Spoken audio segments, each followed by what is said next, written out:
kami ngayon sa Talampas, mga gar. Food trip lang kami na Pringles saka Super Delights. So kasama natin si Commander.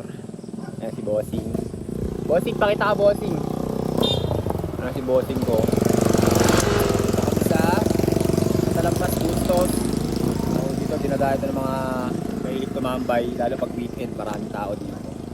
Doon sa gawin yung mga food stall. Ayan, nagka-traffic na kasi ng maraming tao. Pag weekend lang maraming tao dito. Ayan, dito rin kami madalas tumambay.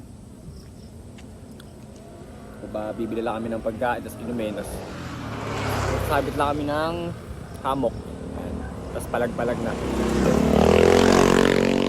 Waiting kami maya-maya, pero siguro pag dilim na, hindi lang namin. Tapos makikinig din kasi kami ng mga tricycle na may sounds doon kung may mga tumatambay. Ayan. Boss, inom ka tubig, boss. Ayan, si manager natin. Si boss manager. Ganda yan mga gar.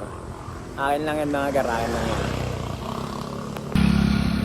Ipatin kami sa Talampas. Lumipat na kami ng spot. Dito kami sa open area. Ayan. Ganyan. May sunset dyan. Tapos yun yung kalsada. So ito pa yung kabila. Maraming nakatambay dito sa likod. Sa kabilang kalsada ulit. Hanggang mamaya to maraming nakatambay dito. Kaya yung mga panood na ito, pasyal kayo dito, mabisa dito. Maganda yung lugar. Relaxing. Tapos mainit pag maaga ka pumunta. Pero pag pahapon malamig na. Maraming nakamotor. Maraming mabibili dito pagkain.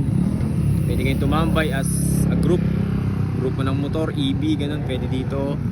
Huwag lang kayong magbobo-bomba kasi bawal ang open type sa Bustos. Ayan.